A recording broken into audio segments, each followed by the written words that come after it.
As drugs test, you don't get 50-50 split. No. No matter commercial power pulling, no. You don't get 50-50 split.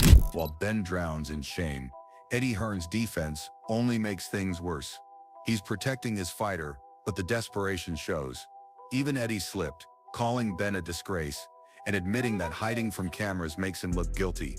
The truth's breaking through. Even his promoter can't keep the mask on forever. And when you see the facts, I believe that Conor Benn is innocent. Maybe it's because he's my mate, and maybe it's because you back your mates. Maybe it's because I've seen more than you've seen, both in his eyes and on the paper. But all I'm saying is give him an opportunity, right, for things to be heard. And in this situation, someone said the other day that sometimes when you fail a drugs test, it's not innocent till proven guilty, it's guilty till proven innocent. I'll be honest with you, it doesn't really make sense. But his case has to be heard, and everybody deserves a chance to have their case. As legal battles heat up, Eddie Hearn pulls back the curtain on Ben's collapse. But here's the truth. When the British board won't sanction your fight, it's not paperwork, it's credibility. This isn't a mix-up, it's a meltdown. Eubank Jr. walks away clean, while Conor Benn's reputation isn't just bruised, it's sinking fast. What he's actually saying is that we're not sanctioning this fight. There's ongoing conversations with the lawyers and the British Boxing Board of Control. Obviously, we want everyone to be comfortable. Conor Benn, Chris Eubank Jr. are aware of all the information. In fact, Johnny's reaction says it all. Confusion, disbelief, and a storm of doubt. While everyone demands answers, Eubank Jr. stays calm in the chaos. His integrity speaks louder than Conor Benn's excuses ever could. There is going to be, there needs to be an inquiry straight after this, why, what. But that's why I'm here. This news is as fresh to me as it is you. I'm quite sure when this goes out, it'll be all over the place anyway. But all I can say is he passed the UK one that he didn't fail. Even Eddie Hearn couldn't hide his frustration. The man who once went to war for Conor Benn finally cracked, calling him a disgrace. That single line says everything. When your own promoter can't defend you anymore, the truth becomes undeniable. Benn's downfall isn't just public, it's personal. Meanwhile, Eubank Jr. stands untouched, focused and cleaner than ever. Race. The guy, firstly, the guy is not well. Secondly, the guy really should be here. But the fact that he's not involved, the fact that he couldn't take any money, the fact that he couldn't be involved in any decisions, stand in front of the cameras, is making him sick as a parrot. So Duke cut deep, calling Conor Benn's actions a slap in the face to Nigel Benn himself. That's the brutal truth. Conor hasn't just tarnished his own career. He's dragged his father's proud legacy through the mud. The Benn name once stood for grit, honor, and heart. Now it's clouded by scandal and shame. Meanwhile, Eubank Jr. carries his father's name with discipline and professionalism. One son is fighting off disgrace. The other keeps proving that legacy isn't inherited. It's earned. It's just wrong, in my book. You know what? I also think that, you know, what he's done it's like a slap in the face for his dad. This is the brutal reality. There are no second chances in this game. Once you fail a drug test, your credibility isn't just damaged, it's gone. As Simon Jordan said, gone ski. And that's exactly why Eubank Jr. stands taller in this chaos. No shortcuts, no excuses, just discipline, skill, and hard graft. While Benn's reputation crumbles, Eubank's stock keeps rising. Listen, I've always been strong on that. I've always been strong on the fact that I don't believe in giving them a second chance. You're basically saying, no 3 strikes and you're out. No 3 strikes and you're out. No. One, you fail a test and gone ski. Absolutely, because I just believe then that moving forward, people would think twice about doing it. If they think, well, you know what, I'll get a second chance anyway, you know. The debate raged on, with former fighters tearing into Conor Benn's flaws. And Duke McKenzie didn't hold back.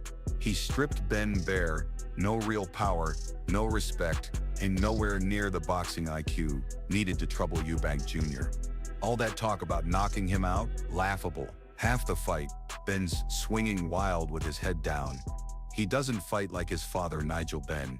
He fights like a man chasing moments, not mastering them. That's the difference.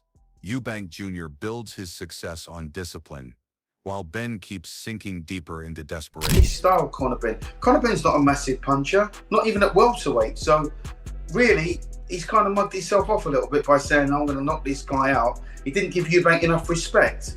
Like I say, he was throwing shots at several points in that fight, and he wasn't even looking where they were going. It was just like head down, just winging the shots over. Adam Booth tried giving Conor Benn credit for showing guts. But let's be real, grit alone doesn't win at the elite level when your skill set's crumbling. His legs buckled, his punches had no snap, and he failed to impose himself from the opening bell. Against a technician like Eubank Jr., sharper, tougher, and far more seasoned, those cracks wouldn't just show, they'd explode wide open. Sure, Ben might grow with time, but right now he's miles behind. Heart can't close the gap between raw emotion and refined class. And that's exactly where Eubank Jr. leaves him behind. Box anymore, because his legs weren't working. Yeah. He was throwing a lot of shots, but nothing had any real power or snap because he didn't have it in him. And so he couldn't force his size advantage on. Stephen A. Smith cuts straight to the heart of it. When you watch Conor Benn, you feel cheated. There's no real power, no true craft, and definitely no reason to mention his name next to Eubank Jr. Fans don't tune in for excuses or scandals. They tune in for greatness, and that greatness Stephen talks about, you see it in Eubank Jr.'s precision, discipline, and unshakable composure under pressure. Benn's career, meanwhile, has been built on noise, not substance. And now, with his arrest, the mask has slipped, proving the critics were right all along. Individual who can get exposed by a boxer because every shot he throws, he's trying to make it a power shot. And then Tony Bellew put the spotlight exactly where it belongs on why a rematch simply can't happen. Bellew nailed it. This isn't about hype or pay-per-view numbers. It's about levels.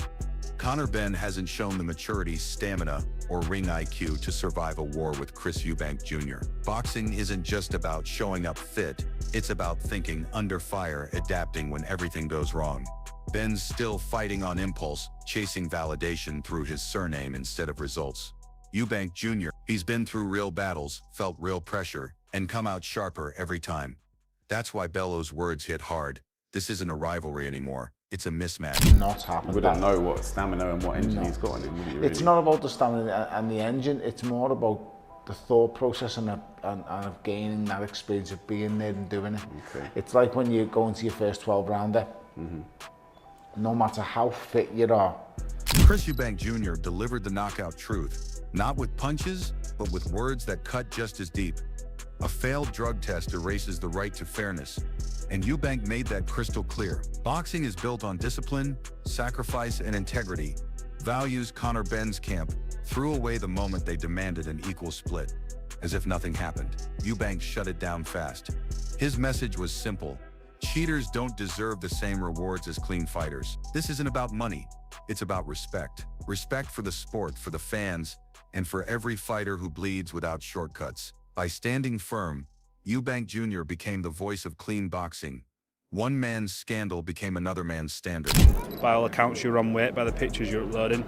Does that give you a bit more of a bargaining chip when you're saying, no, look, that's why I'm commanding more of a purse? When you fail his drugs test, you don't get 50-50 split. No. No matter commercial power pulling, no.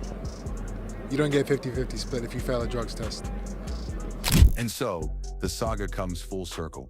Chris Eubank Jr. stands tall, the symbol of fairness and clean competition, while Conor Benn's name fades into shadow over British boxing. What began as hype between two family legacies has turned into a cautionary tale, integrity versus shortcuts. Eubank Jr. may not have lifted a belt tonight, but he's earned something far greater respect. Benn, meanwhile, now chases redemption in a sport that never forgets. The stain of failed tests and unanswered questions will follow him long after the lights go out. This rivalry stopped being about punches a long time ago. It became a clash of values, a battle for what boxing truly stands for. And that's why fans around the world will remember this story. Not for Benn's excuses, but for Eubank Jr.'s unshakable stance. If you crave more raw truths, explosive rivalries, and behind-the-scenes boxing drama, hit subscribe.